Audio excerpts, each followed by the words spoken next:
In this episode, I visit with Rob Ryles on leadership lessons from the beautiful game of English football. Hello, everyone. This is Tom Fox back for another episode, and I'm thrilled today to have Rob Ryles from us. As you will soon find out, he is from a little east of where we typically have podcast guests. But we're going to talk about leadership, the beautiful game, Rob's career, and wherever else this goes. So, Rob, with that incredibly long-winded introduction, first of all, welcome and thank you so much for taking the time to visit with me today. Thank you, Tom. It's a great privilege, and it's not something I take lightly. So thank you for inviting me onto your podcast. So tell us a little bit about your professional background. Okay, so essentially, I have spent the majority of my working life in professional football, and a lot of that has been split between two arenas, which are heavily interlinked. I started off in the rehabilitation and performance teams of football clubs, and I also coached as well. And over the recent years, it's my technical coaching, that has kind of taken the forefront. So I've kind of had two heads, if you like. And I've been working in football for on and off for most of my life. But you've taken that work in football and really developed that into a much broader remit around managing leadership and coaching as well. Could you tell us a little bit about how you made that evolution? It's a great question. And as it says on my website, I was fascinated as a young man and by the managers of teams. And as much as all young people, and I'm sure it's the same in the States, that kids, especially boys, dream of being an NFL player or a baseball player or whatever the passionate sport is, basketball. That's what I wanted to do too. But I was also constantly intrigued by the guys who sat on the touchline in what we call dugouts. I don't know whether they call that in the States dugouts, on the bench, who led the teams. And ultimately that never went away. And that's where my passion for leadership came from, Tom. And because of my love for the game, the two kind of sat together, really. So that's kind of become my passion, which has led on to the leader, manager, coach podcast and brand, if you like, Tom. Are you a Scouser? No, but you've got a beautiful ear, because I've worked for Everton Football Club. I did a lot of my training up in Liverpool, and I have many friends in Liverpool. I go there regularly, so I'm an adopted Scouser, really. So you've got a great ear. So I'll explain my love of the Liverpool Football Club in a moment, and it will all become clear. The game of soccer, some call it the beautiful game. I was frankly stunned at the athleticism of the players and how hard they work the first time I saw a live game. It's a very different experience on television. You can certainly see the bigger picture and cutaway shots, et cetera. And it's great on television. You fully don't appreciate it till you've stood on whatever the lowest level of English football is and watched those 18 to 45-year-old men run full speed for 90 minutes. And so I was really intrigued by your work really on the training side of things. And could you talk a little bit about that part of your career, and how do you get men ready for people like me to watch them for 90 minutes? Do you know what? Your insight is really helpful. People who even love the game and watch it on television have absolutely, and I say this with the greatest respect, Tom, absolutely no idea how good physically, and how not only just how skillful, but how amazing physically these professional athletes are. They are unbelievable, really. And it's only when you have the opportunity to study them at close range, and also you understand. A little story. When I was at a club called Stoke City, which is now in the Championship, so the second tier below the Premier League. Occasionally on a Friday, when they were doing their team shape, the manager would say to me, "Look, we need an opposition team." So I'd become a member of the opposition team, or I'd make the numbers up just so they could run through some practices. Now, occasionally, Tom, I might touch the ball once or twice in the practice, because I was the physiotherapist, I was the trainer, if you like. A few years later, I went to work in the Premier League for Everton, and occasionally I would be asked to be involved so that they could just put on some kind of practice. Never touched the ball once. Never ever even came near me, and I wasn't not fit.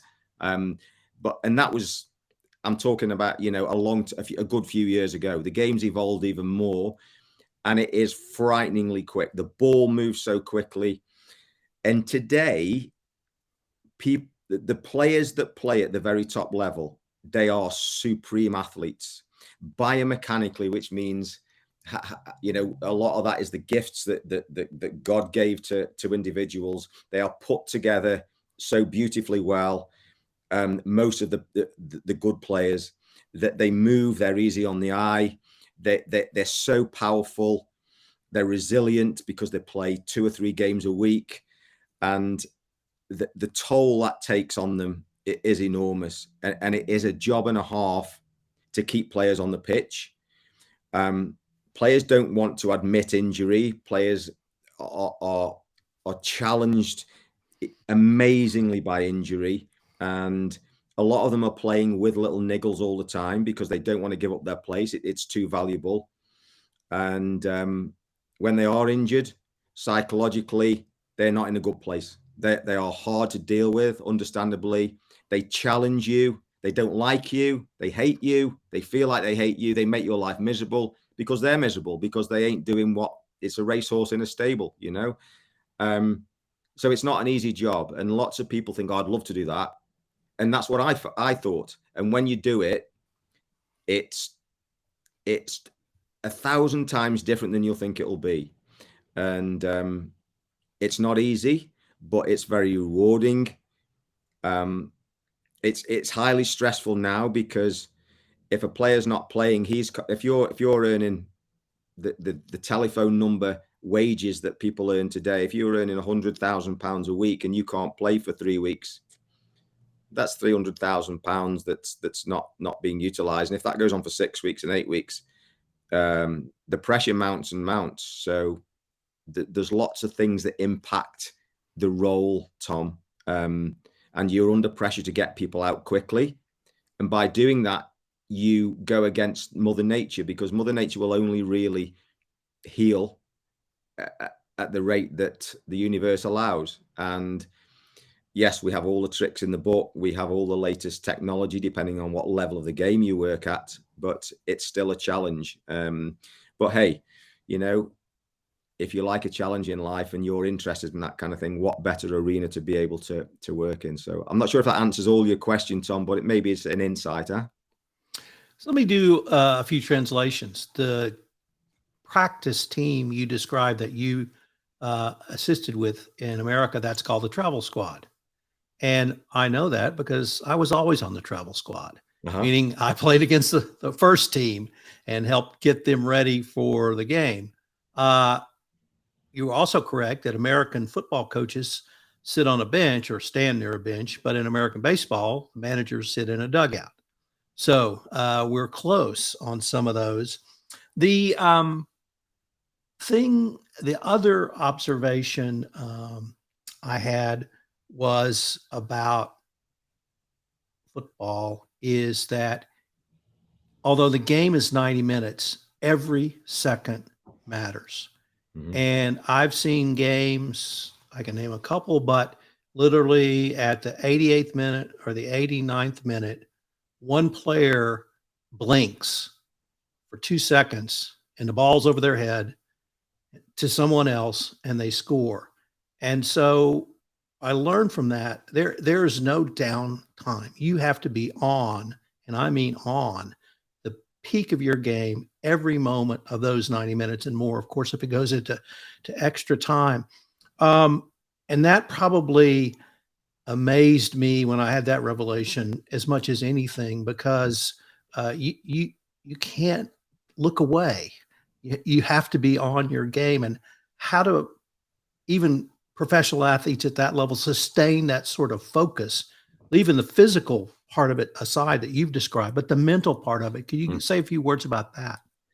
Yeah, and your insight again is very pertinent, because if you look at the stats, the statistics, there's more goals scored in the last 10 minutes of games than the other 10 minutes blocks. So does something happen? Well, we know that there's more fatigue, so more mistakes happen. But also, as you rightly say, people switch off. People get mentally fatigued, and they're not as aware. And you'll hear it all the time from the dugout, from the bench: stay switched on, because you've hit the nail on the head. It's like it's half a second of daydream, half a second of not concentration. The ball's gone past you.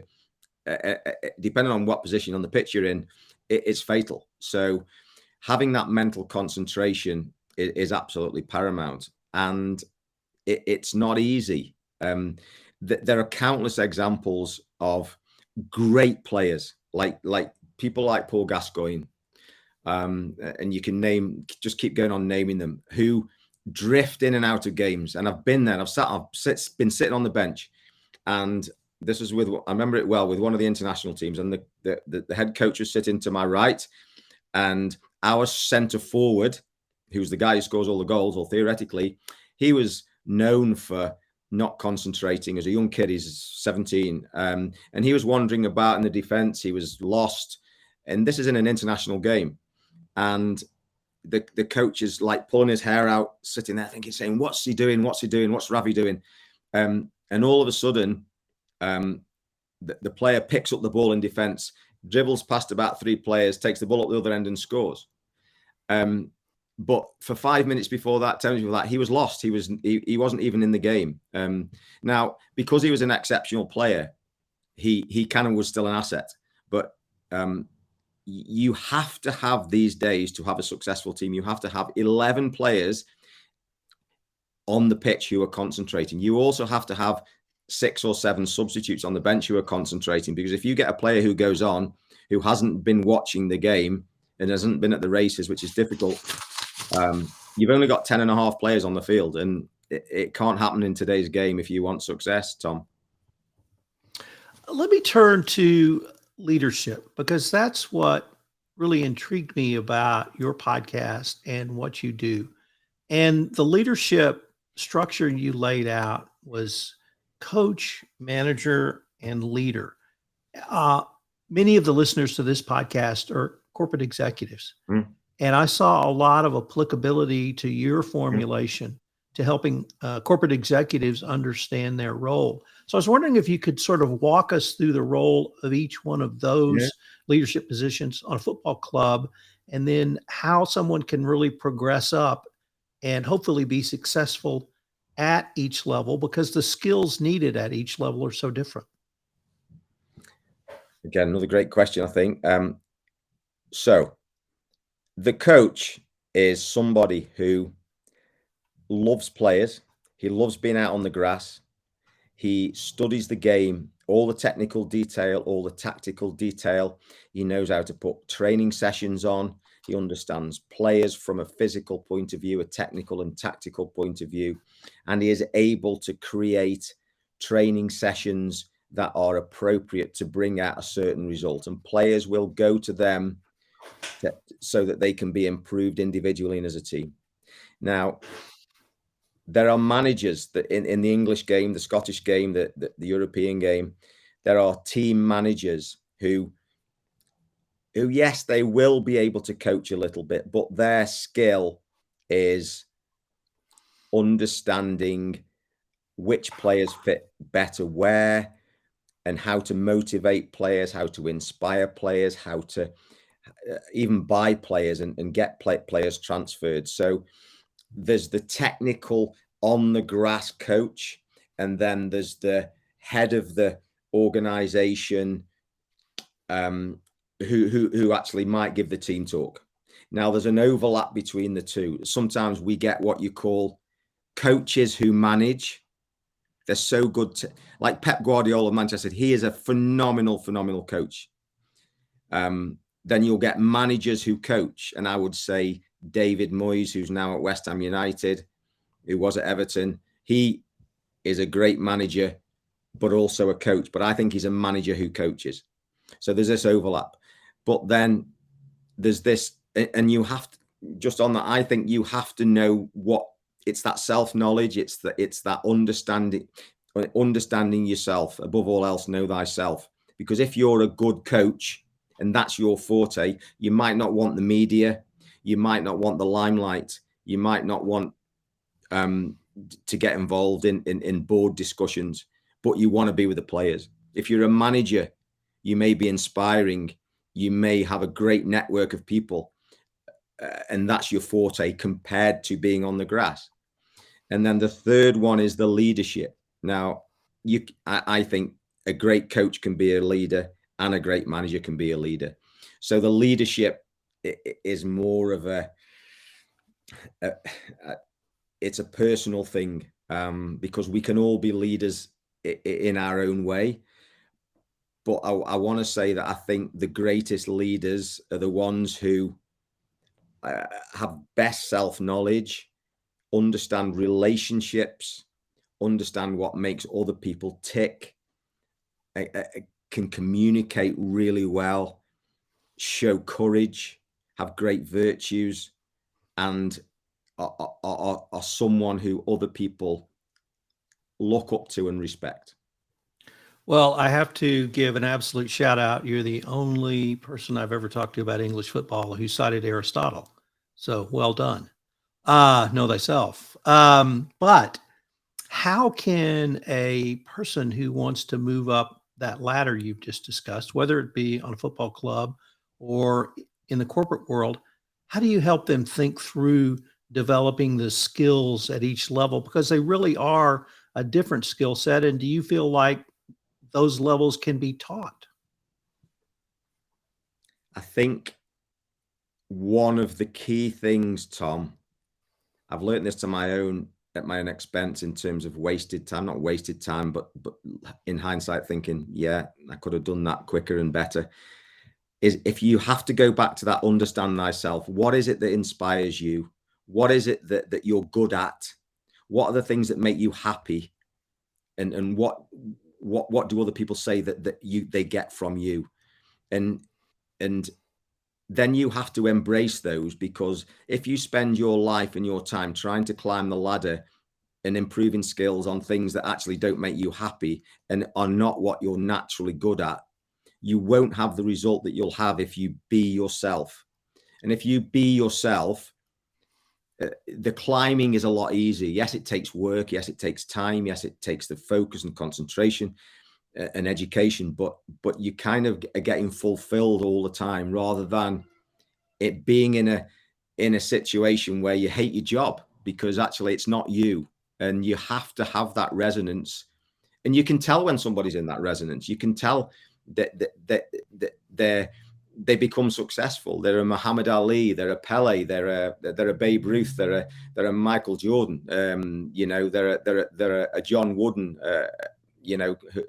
whoever you want to, Angelo Dundee, whoever you want to say, they are a shining light, because they've married their own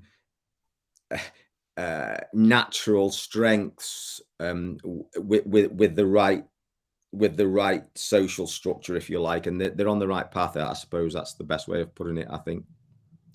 I've talked to a lot of people about leadership in this podcast, and you're the first person who ever said it starts with passion. And that whatever drives you, whatever your passion is, that's going to be the direction you go, because at the end of the day, that's what you love. I love talking to people like this. I love I interview 6 to 8 people a day on podcasts, and I absolutely love it. Yes. Wow. I have 55 podcasts. So I'm a busy boy, but I love learning. And so it's not work for me. And what I just heard you describe is, if you have that passion, you have a foundation that you can build upon, because you'll love it and probably you'll do the work to grow into it. But I also heard you say a lot of other things that are incredibly important in the corporate world. As we would say, don't talk the talk, walk the walk. Listen, be compassionate, make those around you not simply better than they are, but better than you are. How can a leader really, in your opinion, inspire people to do that, so that the team is The whole is greater than the sum of the individual parts. I think that if you put yourself in the shoes of a player, you have to have a reason to follow somebody, Tom. We all have to have a reason. None of us will follow somebody who we don't consider worth following. And what are the things that make you worth following? You're real. You know, you stand in front of a group of 26-year-old professional athletes. They can see through you within 30 seconds. If you haven't got the courage of your convictions, if you haven't done the work to make yourself the person that you are purporting to be, you'll get seen through very, very quickly. So you have to do the work on yourself.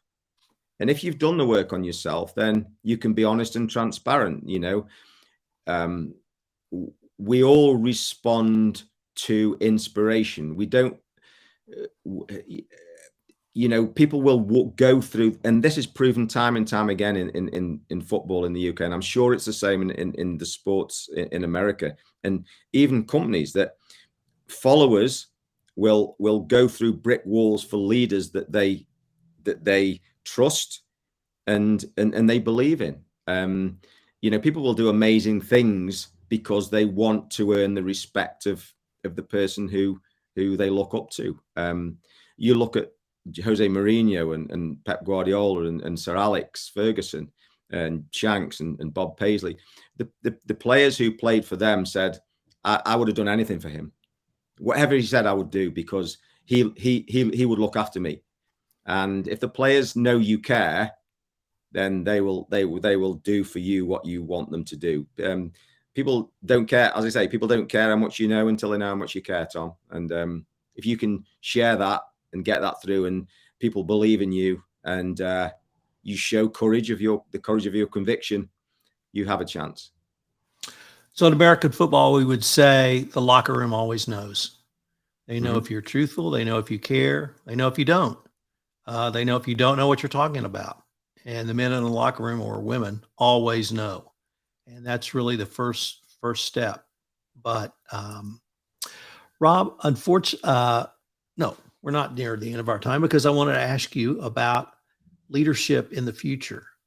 And I want to preface that by saying we always say leadership's important, but I even think it's even more important now, because in football, the players are better. They're playing at a higher level. They have taken their individual games to places they weren't 20, 30, 40 years ago. And so I think that requires really a higher level of leadership. But I wanted to get your thoughts on the importance of a football club, of an international organization, or a business developing leaders and developing those men to lead these, perhaps the greatest athletes in the world. Yeah. Look, yes, the technical ability of our players gets better, gets faster, and they demand more.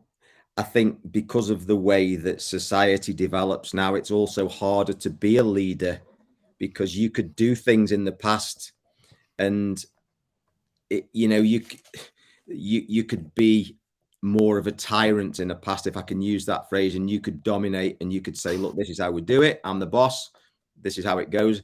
And it would have worked. It doesn't work now. It probably didn't work 100% then, but certainly now you can't even get away with it. You can't even say the things that you used to say. You can't act in the way that you used to act. And rightly so. And rightly so. But so it takes more skill as a leader. I think also we're in danger of creating young people who are less resilient and softer and cannot take the hard knocks that life and sport offers, because we are swinging, in my humble opinion, too far the other way of protecting young people from hurt feelings and from not dealing with the realities of life, which then makes leadership of them more challenging when they go into the real environment, which is brutal. So the raw material that we're working with is getting might be getting better physically, it might be getting better technically, but psychologically, it's not getting better. And I think that's an amazing challenge. And I'm not sure how we get over that.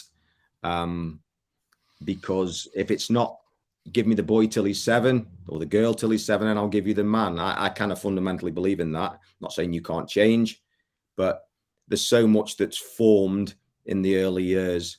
So I think we have a challenge. And I think maybe the greatest leadership challenge we possibly have is overcoming that kind of challenge. And because sports gives, I'm not sure what you think about it, Tom, but if I hadn't had sport in my life and the game and football in my life, I'm not sure what kind of life I would have lived, because it gave me confidence, it gave me a reason, and I got all my kind of self-respect from that, and if I hadn't had that, and we need to give that to young people, we need to allow young people to have that, because it's what can make them into real men, real women, who then can go on and be great human beings and do good things in aspects of life beyond the game. So for me, the key word you used in that answer was challenge. Mm-hmm. And if there's a challenge, there is a solution. Mm-hmm. And you're absolutely right. We have to figure that out. But it's a challenge. And every generation's different. And the challenges have been for every generation. So I absolutely agree. But I think if it's a challenge, that challenge can be overcome and succeeded. Rob, unfortunately, we are now at the end of our time. But before we leave, I wanted to ask if our listeners wanted any more information on yourself, your services, or really any of the topics we've touched on, what would be the best place or places for them to go? If they want to find out about some of my work, can you just go to Apple Podcasts or any wherever you get your podcast from, and type in Leader Manager Coach.